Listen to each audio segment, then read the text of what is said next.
Hello, everyone. I'm Michael Oppenheimer, Director of the Center for Policy Research on Energy and the Environment. Our guest today is Eric Tate. He's an associate professor in the Department of Geography at the University of Iowa, where his research focuses on what we loosely call natural hazards and natural disasters, including risk, recovery, and inequality of exposure and vulnerability to such events, as well as the differential outcomes in terms of financial assistance during recovery. Dr. Tate received his PhD in geography from the University of South Carolina. The title of his dissertation was Indices of Social Vulnerability to Hazards, Model Uncertainty and Sensitivity. His advisor was the one and only Susan Cutter, a giant in the field, who I was fortunate enough to spend time with and learn a lot from when we worked together on IPCC's special report on adaptation to climate extremes and disasters. Dr. Tate also has an MS in Environmental and Water Resources Engineering from the University of Texas and a BS in Environmental Engineering from Rice. In between, he worked in the private sector at several engineering firms. Dr. Tate's recent work continues his focus on metrics for exposure and vulnerability, with a particular emphasis on flooding and analysis of what these metrics show in terms of outcomes. Dr. Tate's talk today wraps all these themes together and is entitled Flood Vulnerable Populations, Who's Exposed and Who Recovers. Please join me in welcoming Eric Tate. Thank you so much for the introduction, and I am happy to be here and to share some of what I've been focusing on over the last 5 years or so. As a brief synopsis, I would say that, when it comes to flooding, water and destruction often get the most attention. But really, the main reason we care about floods is because their impacts on people. And so in this presentation, I'm going to sort of look at current understanding, scientific understanding of vulnerability to floods, and both as an outcome of disasters and a driver of impacts. And my central argument is that essentially that social factors are central to explaining disaster impacts. And we can use understanding of these factors as indicators in management to reduce impacts and increase disaster resilience. Okay. So a brief bit about my origin story. I started as an environmental engineer at Rice University, and upon graduating, I worked for a contractor to the EPA. And so I did kind of this. We went out to potential hazardous waste sites and took soil samples and sludge samples. We sent them to a lab and then wrote a report to EPA under the Superfund program to give EPA an understanding of how hazardous this site is to human health and the environment. After about 5 years of that, I went back to graduate school at the University of Texas. And there I moved more from toxics to flooding. And my thesis looked at floodplain mapping and its impacts on the built environment. And so then I went back into consulting for about 10 years as a FEMA contractor and worked for this, built this program called HAZIS, which helps estimate flood losses and useful for scenario planning. But over time, I began to understand that the impacts of disasters aren't necessarily just about what the floodwater is doing and what stuff is being damaged. Ultimately, it's about people, and there are very few people modeling that. So that was the focus of my study in geography, looking at human vulnerability to floods and how we can model that. And now I kind of do it all. Like I work on physical impacts and social impacts. This talk's going to focus more on social. So here's a brief outline. I'm going to talk about what is this idea of social vulnerability, and then how do we assess it. Thinking about once we do that, what are some of the big challenges in measuring, and then getting a little bit context specific, understanding social vulnerability specifically to floods, and then how to use that information to understand, assess, and increase social equity. Okay, that's our roadmap. So let me start from the top. Essentially, this is showing some global trends in disasters. Okay, so disasters here from the World Health Organization. Big events that I think 10 or more people are killed, 100 more people are affected, they need external help. And what we see is this big change from the 1980s and 90s to 2000s, the two decades after, in what kinds of hazards are driving the biggest disasters. And what they're finding is, in this most recent period, like something like 45% of these disasters are floods. Another 28% are these severe storms, which can also include flooding. And so, getting a handle on human impacts to climate-related disasters and floods in particular are a really important task given these sort of changing climate trends. We see that here in the United States, if we just focus on sort of the economic impacts. This is a graph made by NOAA of billion-dollar disasters. They put out a map like this every year. This is looking at 2020, and you see, severe weather events. These can often cause really big river floods in the central U.S. Big coastal tropical storms, hurricanes that can lead to coastal flooding. And so you can see even here, just in the last year, a lot of the big disasters have flood connections. Looking over time in terms of in the United States, what kinds of disasters are driving the biggest interventions at the federal levels. This is major disaster declarations. So this is what happens when a disaster hits your county or your city and you need external aid. So they apply to FEMA and to the president to give them disaster assistance. And so you see over time a big increase in disasters, but of these disaster declarations, they're dominated by floods. And so what you see is, floods, tornadoes, winter storms, hurricanes, all of these can have flood elements. And at least something like 62% of these disaster declarations are from floods. We see this here in Iowa. This is where I'm from. I live here in Johnson County, Iowa. But we have a lot of river flooding issues. We have the Missouri River that borders the western side of the state, and the Mississippi River that borders the eastern side, and some major river tributaries to the Mississippi. And so we can be heavily impacted, particularly by river flooding.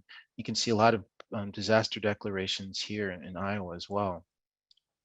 But having these disaster declarations, which unlocks the flow of disaster assistance, it's not necessarily enough, because it's major disaster declarations. There can be really impactful disasters that don't get that declaration. And it's also, there's a political process to it as well. And so here we had a FEMA, decline of disaster assistance in Iowa recently, when it was federal assistance from home for renters unlikely to be seen. And so just because there's big impacts doesn't mean people are going to be, their needs are going to be satisfied. And so really what I've come to understand over my time working in the field is there's really multiple dimensions of vulnerability to floods. Speaking my experience just from engineering, I was just focused on sort of the physics of the water. And so, velocity, depth, frequency, these are the kinds of things that mattered the most when I was thinking about floods. And this kind of dominates sort of, most people's, I think, understanding of floods. Floods are about, a lot of water, essentially.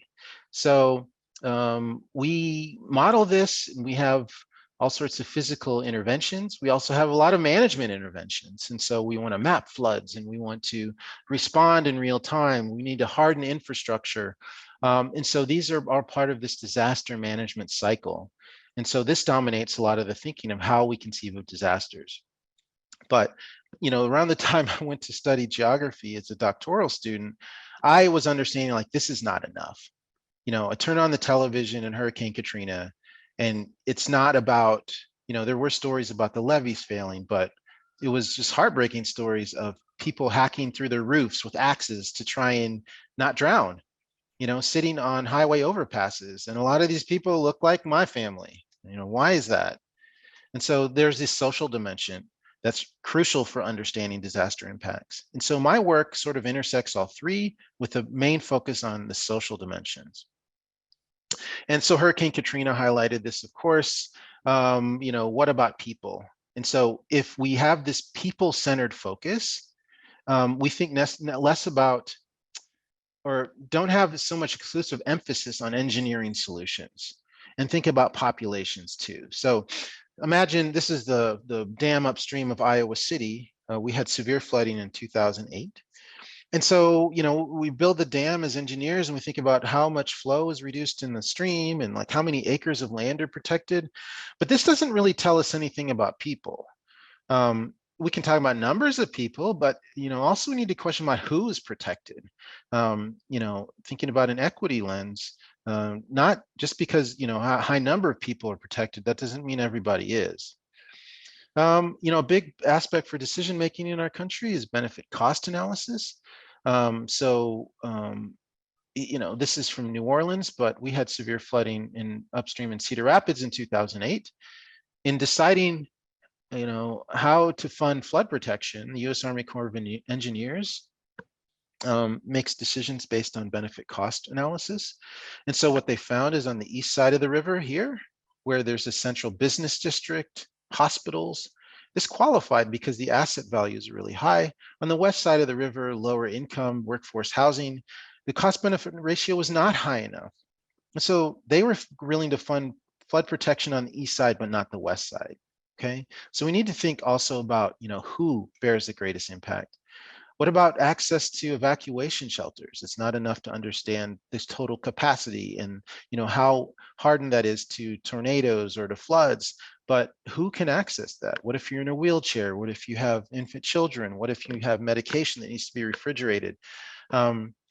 And likewise with the number of displaced people. So really these aggregate counts, this sort of indicators are just really insufficient to understand whose homes are bought out. We spend a lot of money now thinking, the way to reduce impacts in the future are to take structures out of harm's way.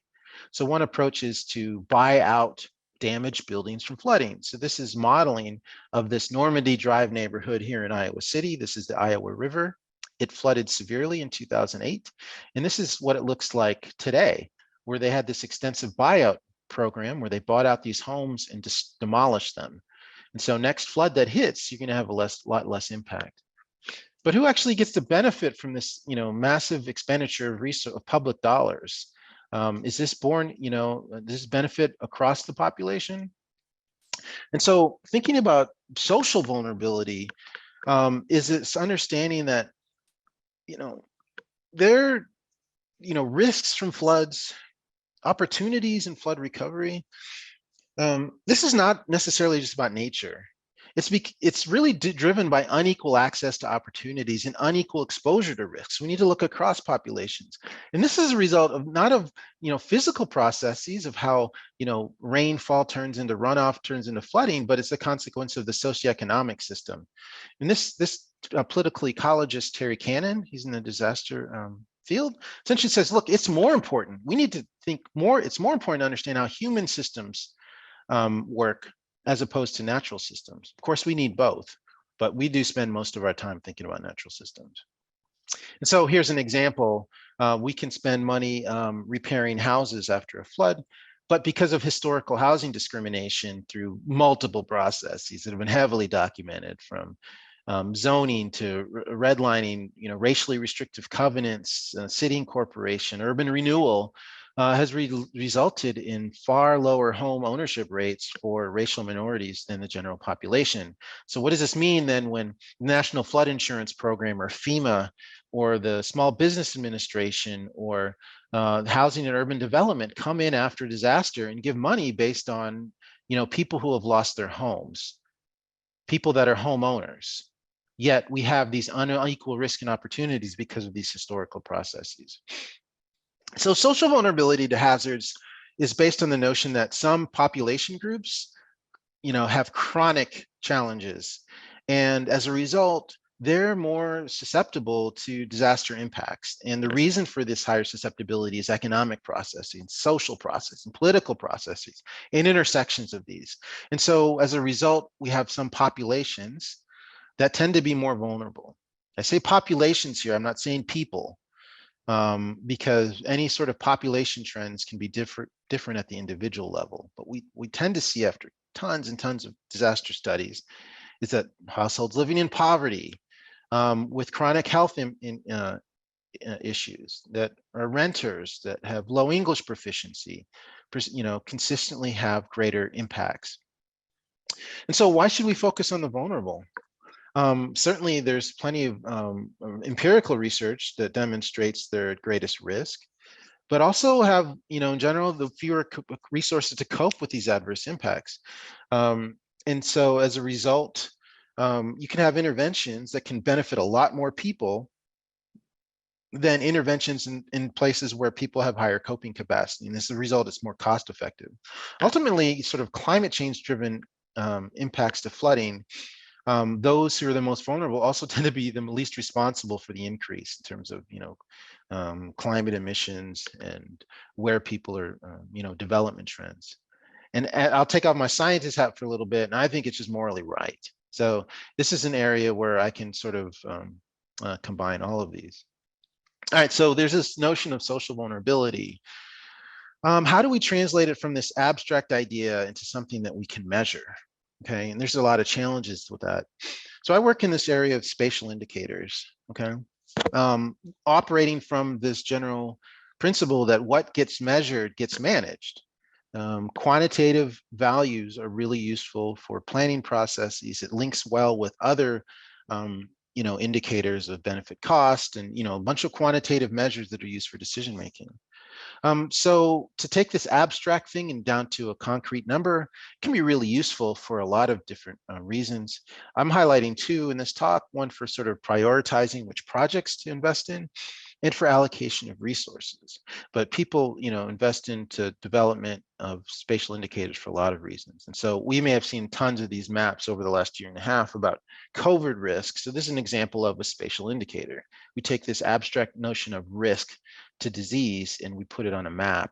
And so maybe if you're at the national level, you might decide, well, we need to put more interventions in the South here, in Appalachia.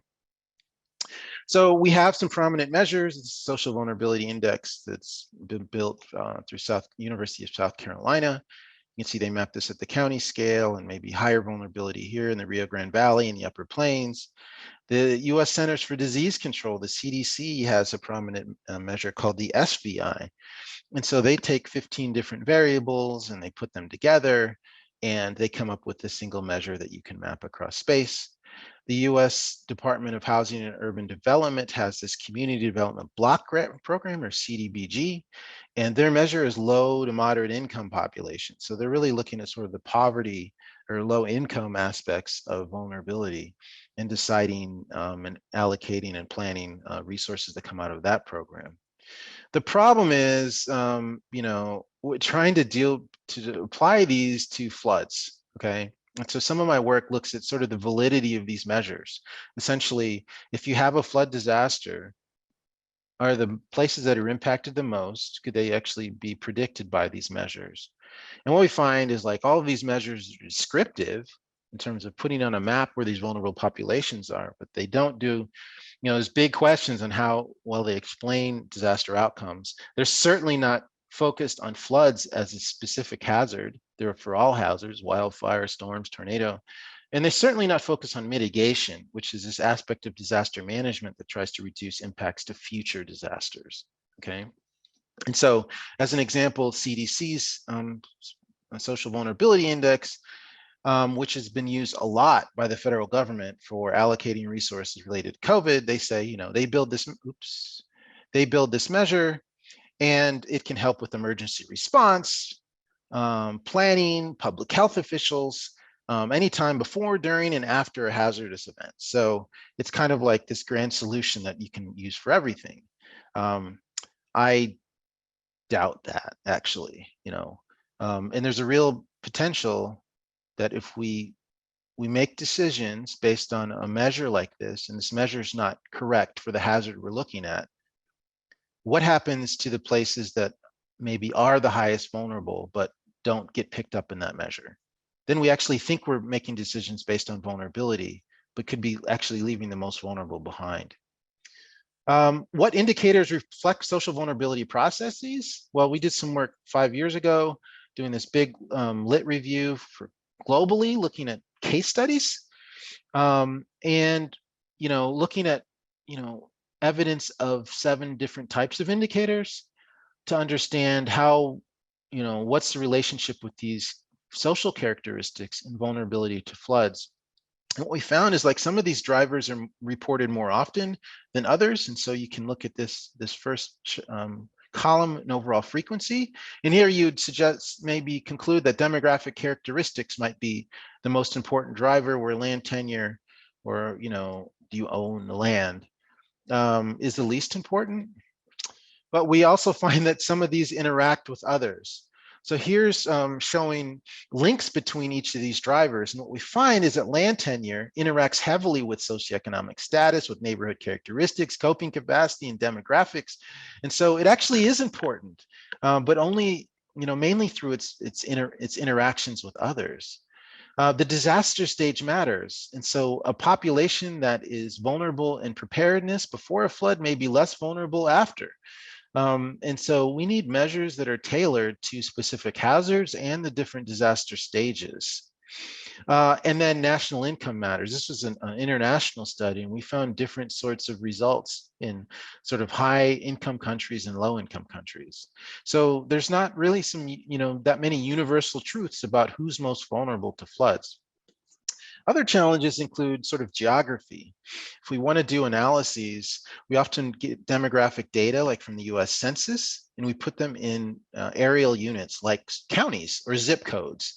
You can go below county scale and you get into census block groups and census tracts, census block groups, which are smaller, and census blocks are even smaller than that. And so you can see like the number of people or housing units decreases with the smaller geographic scale.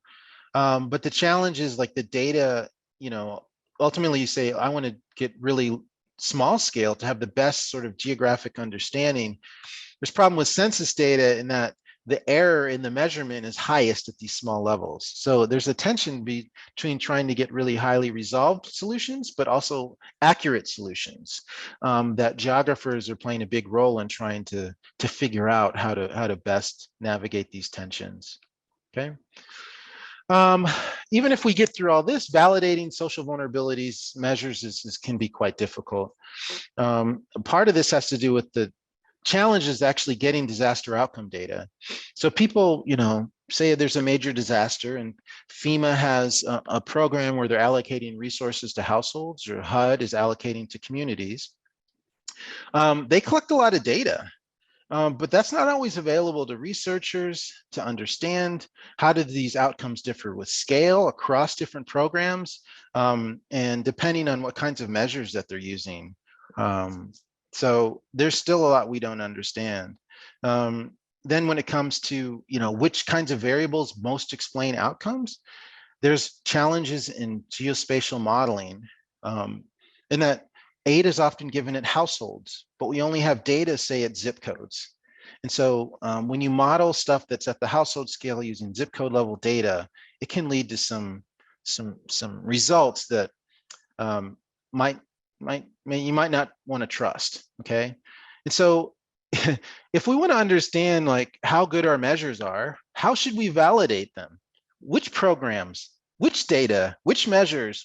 And so here's some results. We tried this at Hurricane Sandy. We looked at 4 different measures from the Individual Assistance Program, IA, from FEMA, applicants, affected renters, damaged housing units, verified financial losses. And we found different results depending on the indicator that we used.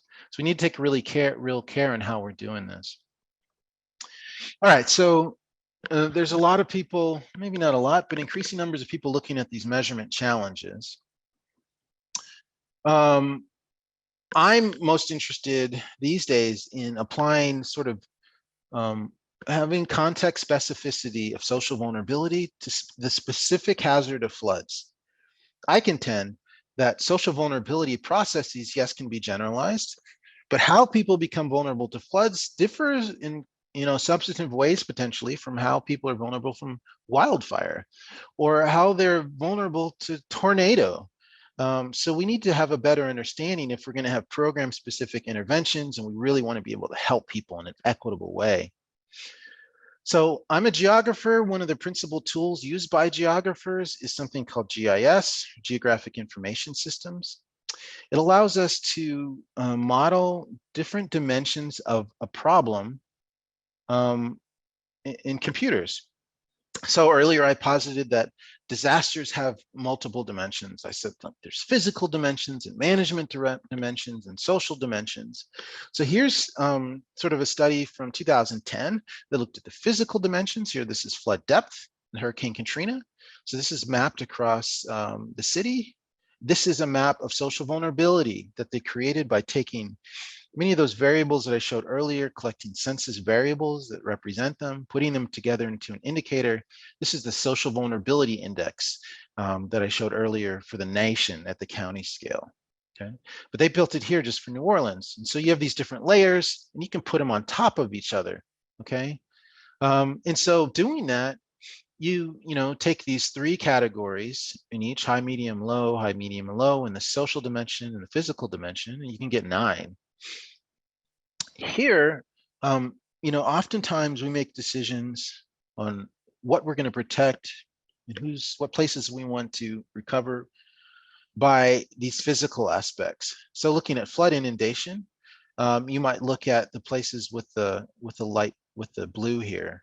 Okay, so that might draw our attention to areas along Lake Pontchartrain. Okay, but if you put this other dimension into play, the social dimension, social vulnerability, now the places that are both high in flood inundation and high social vulnerability, you might actually get a lot more bang for your buck in reducing vulnerability in these places. Places that are, have a great deal of flooding, but also have more human vulnerability. And so that directs our attention to different places, okay? But this kind of approach, this sort of focus on social characteristics, is not really part of any of our federal programs to a substantive way. So as a social vulnerability researcher, there's all sorts of questions we can ask. I put 4 of them that a lot of geographers may look at, and certainly some that that are at the heart of what I do. So which places are most socially vulnerable?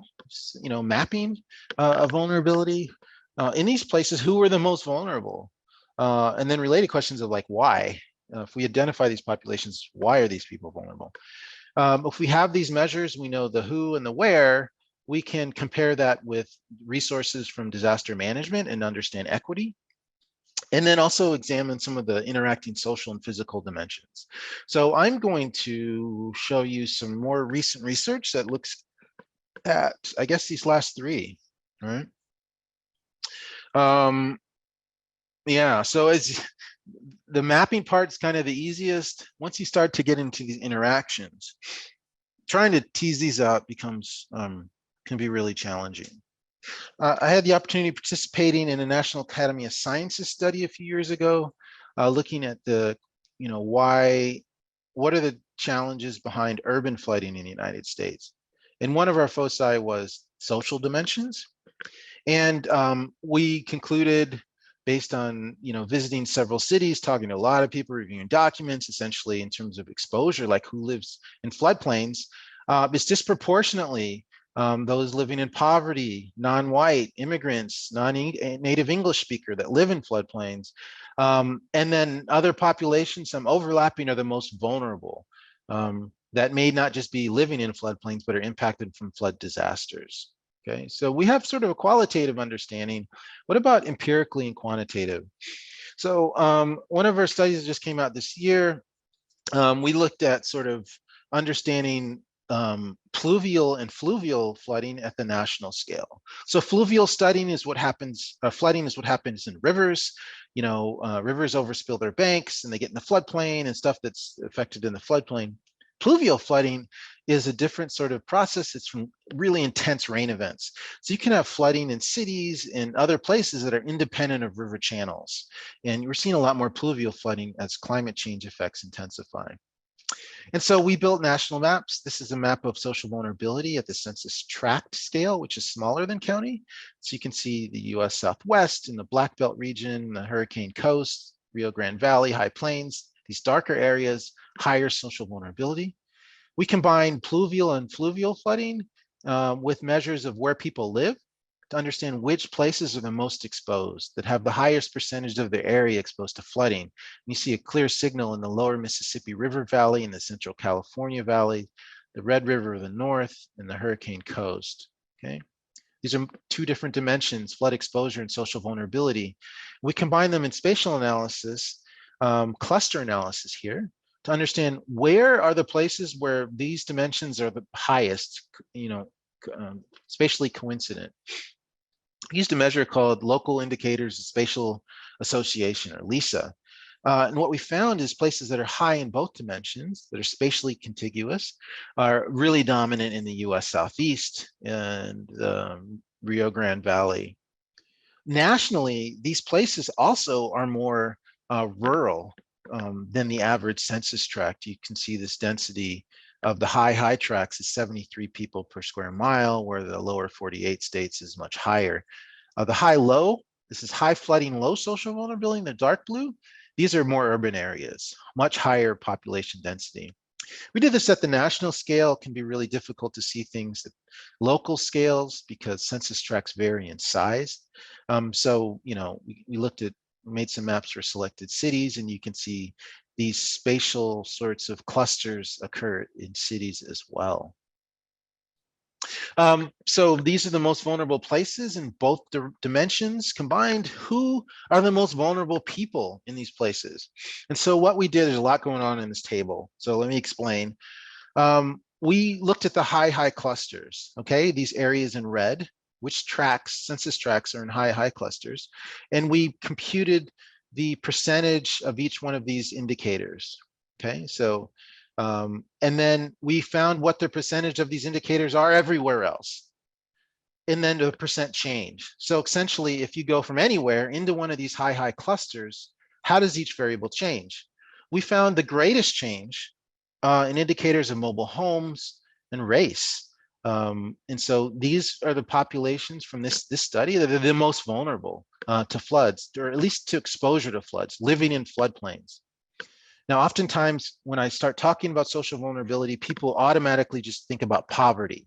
And that's the way that social vulnerability works. And there's a lot of truth to that. But if you start to look at these indicators of poverty, per capita income, for example, it is impactful. There's a 40% decrease in income as you go into these high clusters. But this rate of change is actually, it's only 14th. There are other characteristics that are dominating the social vulnerability, just really highlighting the fact that this is a multidimensional construct. I just wanted to highlight one of these, this median housing value, is that the housing value decreases by 56.8% going into these high clusters. And so, the wealth that's tied up in these places is a lot lower. But these indicators, one thing to understand is a lot of people are doing disparities research right now. And there's some problems in just focusing on these disparities because it doesn't really tell us about why these disparities exist. What are the processes that lead to these outcomes? Okay, and we need to have that understanding as well if we're going to have wise interventions. And so there are interactions between human processes and natural processes. As geographers, we put a lot of time thinking about sort of these human environment interactions.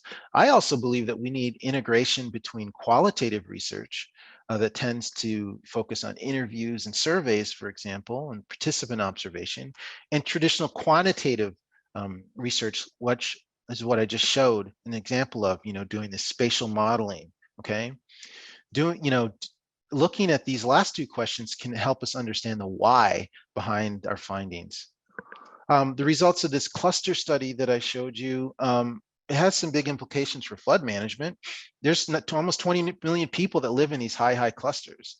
And so we can have these traditional interventions like levees and dams, build our stormwater infrastructure. We're going to protect these areas in addition to other non-structural approaches like buyouts, as I showed you in Iowa City. This is captured, this is a cartoon from the US Army Corps of Engineers. They have essentially suggest that through interventions like this, you can reduce a high level of initial risks and, layering on these different approaches to a lower level of residual risk. But this doesn't actually get at who has this residual risk. That, we understand through social vulnerability analysis that there are often differences across populations in who benefits from mitigation, who also benefits from recovery. To what extent do these programs that are putting billions, tens of billions of dollars into communities every year, are they equitable? Okay. And so here's where we can start thinking more explicitly about interactions between floods and social equity. So I really like this cartoon, that helps sort of distinguish these notions of equality, equity, and justice. Here, you have a bunch of people watching a baseball game. I'm gonna switch this analogy to flooding. This game is an amenity. What about flood protection as an amenity? And you have a bunch of people in the stands. They had resources. They bought their tickets. They may have high benefit cost ratios, and so they're actually have a front seat in terms of flood protection. Or you have others that are in the outfield that have some barriers. You have a sloping landscape, you have some programmatic barriers, maybe this fence or society in general.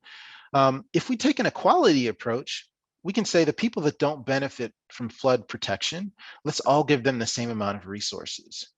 But because the landscape is sloping, in many cases, the socioeconomic landscape is sloping, providing the same amount of resources for everybody is not going to alleviate vulnerability for the most vulnerable that may be captured in this, by a population that's in yellow.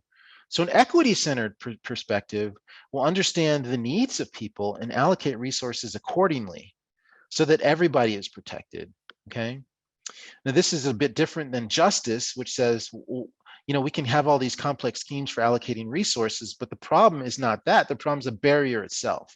We need to tear down, these socioeconomic structures about social character processes and economic and political and institution that lead to this vulnerability in the first place. Like, this is the root of the problem. And increasingly, this is being understood by government. My life has been completely crazy over the last year because, it was often my research niche, working with my small community of colleagues and folks. And then the last 2 years or so, it's like the federal and state governments have figured out that they want equity in their programs.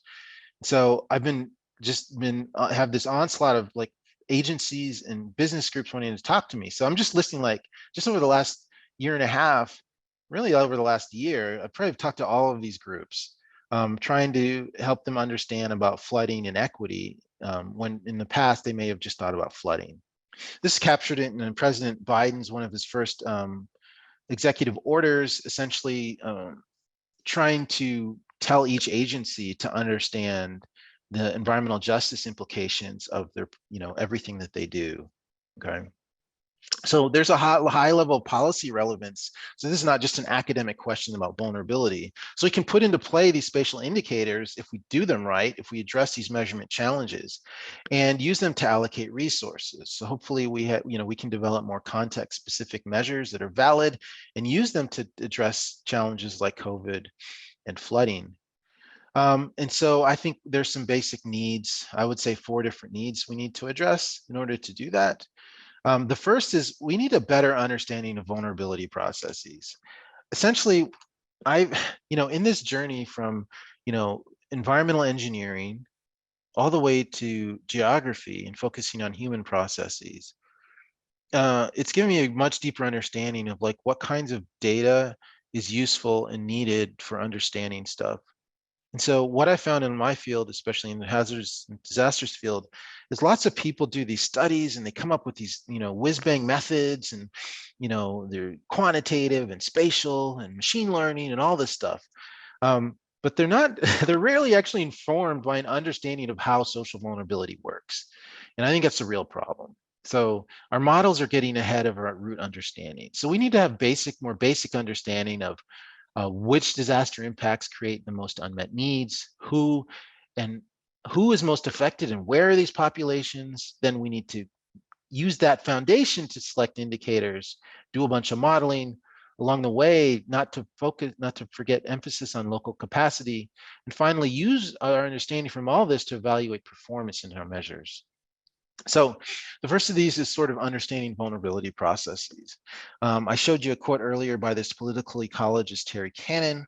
He was one of the authors of this really famous book, At Risk. And they introduced this disaster pressure and release model. And what they say is like disaster risk is a combination of the hazards themselves, plus unsafe conditions that result from physical environment, social relations, etc.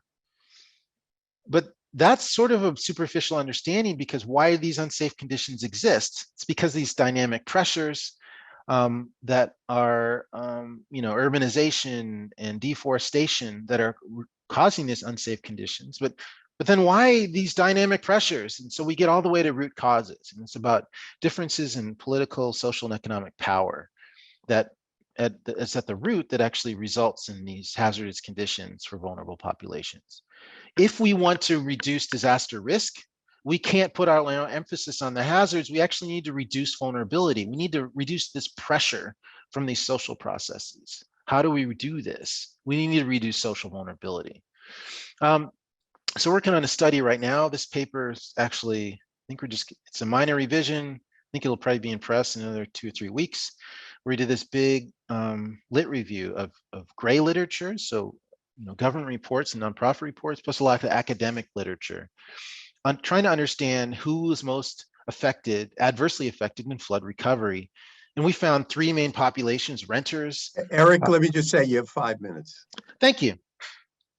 That there's tons of evidence that renters are consistently underprioritized versus homeowners because we focus on physical assets. In longer term, more persistent impacts for renters, disasters can fundamentally disrupt rental housing markets and cause displacement. Second group is racial and ethnic minorities.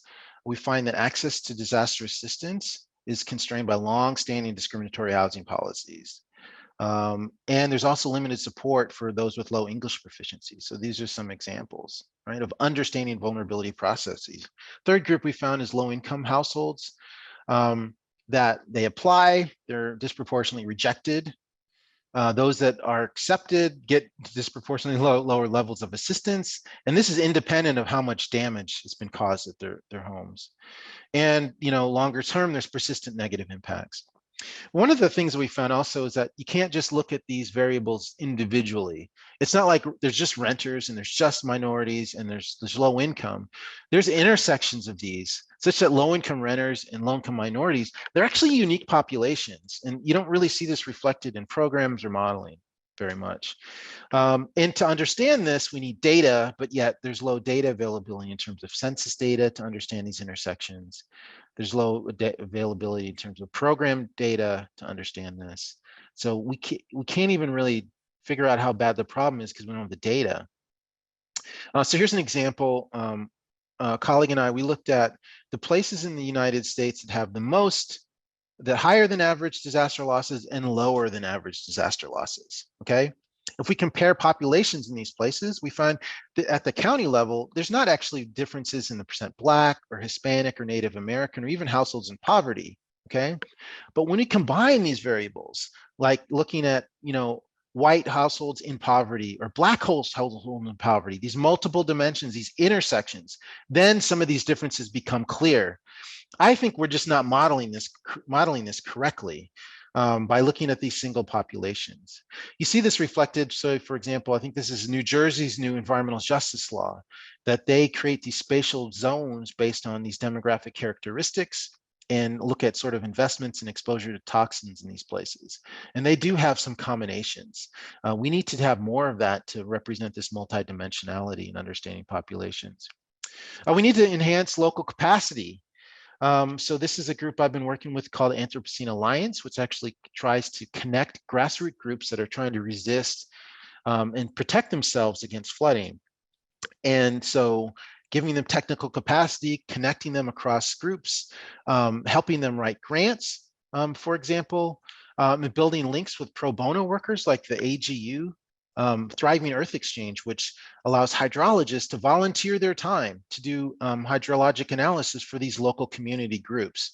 And now they have data and technical resources that they can go into a city council planning and zoning commission meeting and resist development processes that increase flood risk. Okay, and you see this is a problem.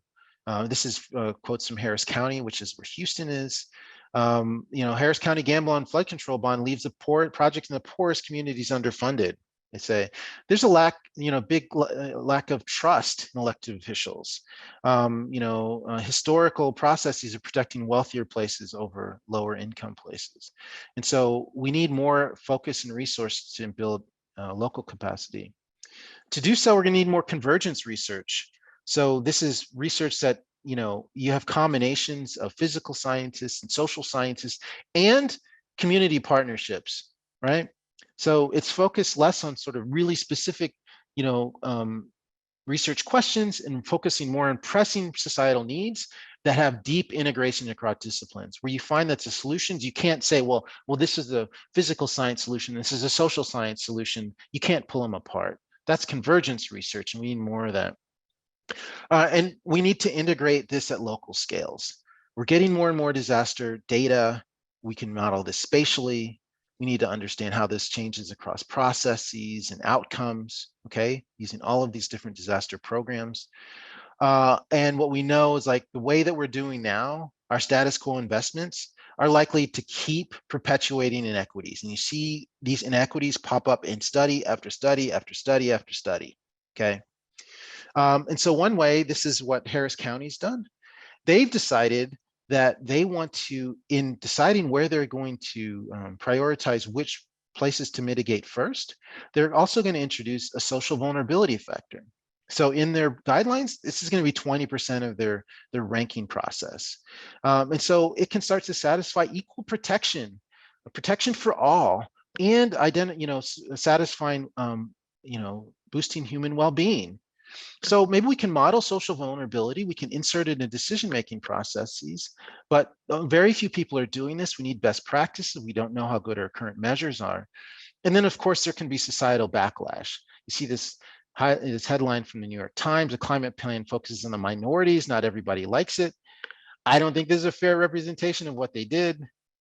I wouldn't say that 20% is a focus, and social vulnerability is not just minorities. Right? It's multidimensional.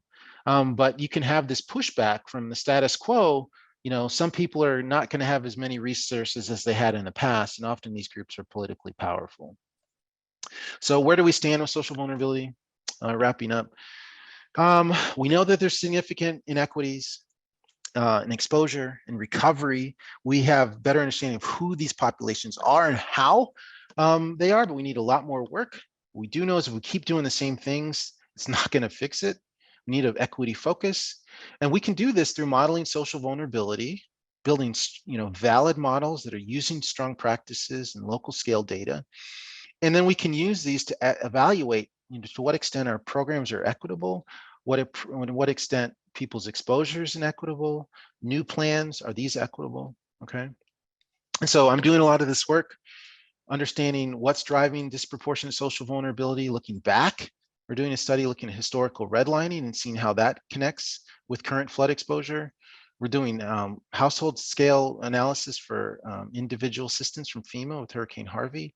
And we're also looking at agricultural flood risk across the nation. So this is my last slide. We've talked about what social vulnerability is and how it's measured, some challenges in doing so. What this notion is of social vulnerability specifically to floods, and then how this might connect with floods, floods and social equity. So thank you for your attention. I'd be happy to take any questions at this time. Well, let's thank Eric. That was a great presentation. Thank you. Now we have about 15 minutes for questions. You can put them in the chat box, and I'll try to summarize them and ask them of Eric. If you want to ask a question yourself, you can raise your hand, and I'll try to manage this effectively, which I'm not always that good at, so bear with me. So the first question is Elke Weber. Elke, why don't you let us hear it directly? Sure, thanks, Michael. First of all, Eric, thank you so much for your excellent work and presentation. I want to ask a somewhat skeptical question, skeptical in the sense about sort of how much can sort of more social science research contribute to the solutions, and sort of say, if it's true that the power differences sort of are one of the important root causes of vulnerability, what does that say about the prospects of reducing vulnerability and inequality and vulnerability, given that those who have the power typically don't like to give it up? And you already alluded to that sort of in some of your last comments. Yeah, you're right. It's at its root, it's these power differentials. But that's sort of an abstract concept. And by creating these measures, we can actually, get a deeper understanding of how deeply this is affecting current systems. So, I think the first one of the, I said earlier, I think, what gets measured gets managed. I think there's a lot of truth to that. So if we say, for example, we have a current presidential administration that has focused on reducing environmental injustice and reducing inequity and all sorts of programs, well, how do you do that then? How do you take that principle into something you can act on? So in this case, you actually have the political will to do something. How deep that political will is, it could certainly be questioned. But if we have an opportunity right now where you can have these well-designed measures to match up with that political will, then you start institutionalizing processes in the way the agencies work, the way that funding is allocated.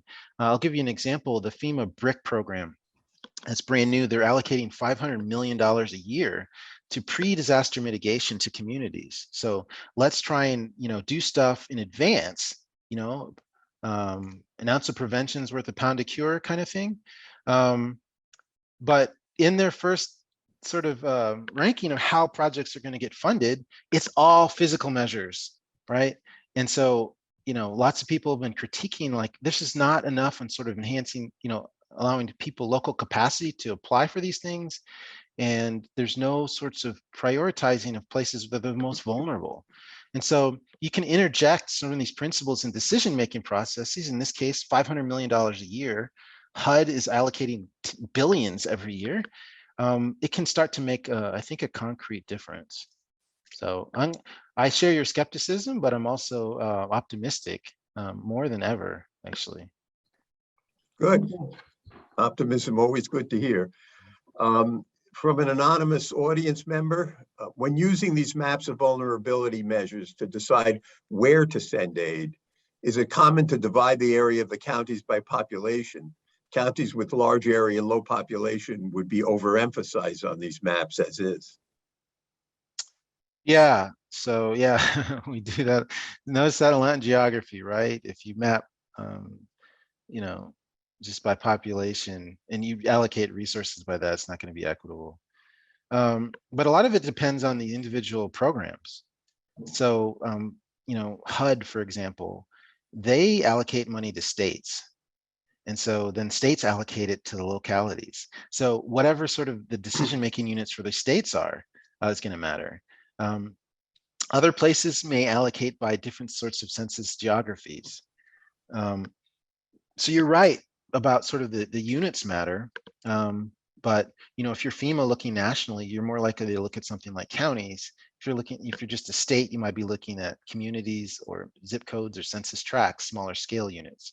So I think the scales of decision making can differ, but these processes work differently at different scales. And so that scale question is something that geographers always think about. So we need analyses at different scales to understand how flood vulnerability works differently at a county scale than maybe the household scale. Okay. Another question, this one from Sonia Legg. Your map of flood social vulnerability showed the New York, New Jersey area to have low vulnerability. Yet, as our recent experience with Tropical Storm Ida showed, a small but significant number of people were very, very vulnerable. How do we ensure we don't ignore these populations, or maybe it's subpopulations, when looking at local flood vulnerability, especially for rare extreme events? Yeah, so that's the thing with social vulnerability modeling I've had to get my head around. It's different from sort of physical modeling, okay? So if I'm modeling floods, we might put sensors in the river to model, to collect data on discharge and flood levels. And we can have quantitative estimates that are sort of universal. Modeling social vulnerability to floods using these indicator approaches are creating relative measures. So it's not like, there's no sort of device where you can go out in the field and like empirically measure social vulnerability. So we measure it in a relative sense. So those maps are all of the census tracts in the United States ranked. So you can have pockets of high social vulnerability, but it may not be as high as other places. And so those places may come up as low social vulnerability. You can also have variation within census units, and this is why the scale of analysis matters. You're less likely to have these problems of variability within units as you get to smaller and smaller units. So flood modeling has made huge advances in creating high resolution outputs. So that data I showed, flood mapping for the United States, that didn't even exist like 5 years ago. It was so hard. We had to do all this modeling for flood data, and now we can just get it. And so their latest product is at 10-meter resolution for the whole country. You don't have that for social vulnerability for the most part, especially if you're doing stuff at county level analysis. You can have a lot of variability within counties. And once you get down to tracts, less variability, block groups, even less. But things I alluded to earlier is like once you get to smaller and smaller units, the accuracy of the demographic estimate starts to rise. The inaccuracy rises. And so you can build metrics, but it's hard to know how much you can trust them. And what I do really concern myself with is having these measures then guide decision making and resource allocation if the measures aren't right. If we're creating measures that are leaving out vulnerable places, then we are doing a major disservice. We think we're actually addressing the problem, and yet we're actually creating new systems that perpetuate, again, these inequities. Okay, a question from the audience, Roy O. Thanks for your interesting presentation. I've worked on flood evacuation modeling. Evacuation modeling is very lopsided to interpreting in terms of efficiency. Could you share your thoughts on social vulnerability or inequity in flood evacuation? Yeah, so transportation modelers get involved in evacuation modeling often. And so, say a hurricane's approaching, and what kind of advance notice is a political leader going to need to give for an evacuation requirement in order for all people to get out, or for some level of the population to get out? So we might look at like what our road capacity is, and then we make assumptions about like how many, or use data to understand like how many cars per household, and then how many cars these people are going to take, and when they're going to, this kind of thing, right? So we can look at like what's the capacity of the highway, right? That's great and all, but there's also all sorts of social dimensions that go along with it. What if you can't afford a car? Especially many of these urban areas, people may rely on public transportation. What if you don't want to leave? For a whole number of reasons. Some people, well, I'm worried about looters. Others say, I can't go to a shelter because they don't take pets, and I'm not going to leave my dog and cat to die. I'm not going to go to a shelter because they don't have refrigeration where I can put my mother's insulin medicine that needs to be refrigerated. And so I think I can handle that more with like ice or whatever locally. There may be people that don't evacuate because they can't afford it. They have mobility constraints. And so, or they just don't even trust the evacuation order altogether. Okay. We're seeing trust, with COVID having a huge impact on people's actions. And so there's all sorts of social reasons, cognitive, vulnerability related, socioeconomic, marginalization that are related to why people may or may not evacuate. And if we don't, substantively integrate that into our models, then we're getting results that are going to mislead us. This will be the last question from Tingying Zhao. I have a question about the evaluation of social vulnerability indices. Mhm. After the calculation, of the indices, can you evaluate whether the index identified the most vulnerable population? Will the evaluation also depend on context? This, I think, relates to the question that was asked earlier also. Yeah, I mean, I am just like horrified really that what's happened is like people with some understanding of vulnerability processes have then collected data, they've made models, they put them out there, and then these models are being used. It used to just be an academic question. Now they're being used heavily, and there really hasn't been this, rigorous evaluation process. So, they need to be evaluated internally, like how statistically robust are they? So you can use sensitivity analysis and uncertainty analysis. It can be validated externally. So taking observed disaster outcomes. So one of the things I was showing earlier was the study we did with Hurricane Sandy, where we looked at applicants to the individual assistance programs and damaged housing and stuff like this. But there's all sorts of questions about, okay, what outcomes do we need to look at? What kinds of outcomes from a disaster are best or most emblematic of social vulnerability? If you're vulnerable, then what? Are you most likely to die, be displaced, have damage to your house, have longer recovery time? Well, all of these, yes, yes, and yes. Which are the best measures to use? Can you get the data to represent those? How consistently do your results happen across disasters? What about analysis at different scales? What about across different types of hazards? Using different methodologies? We don't know enough, I think, to be using these measures. And so the Census Bureau agrees with me. They reached out a few months ago and said, look, we'd like to form a partnership where we start looking at some of these at scale. So after today, I'm going to be busy filling out all this paperwork to apply to this program. It's like 2 days worth of paperwork. Yeah, I think we have a lot of work to do. I let one more question sneak in from Ann McClintock. We'll make this the last one.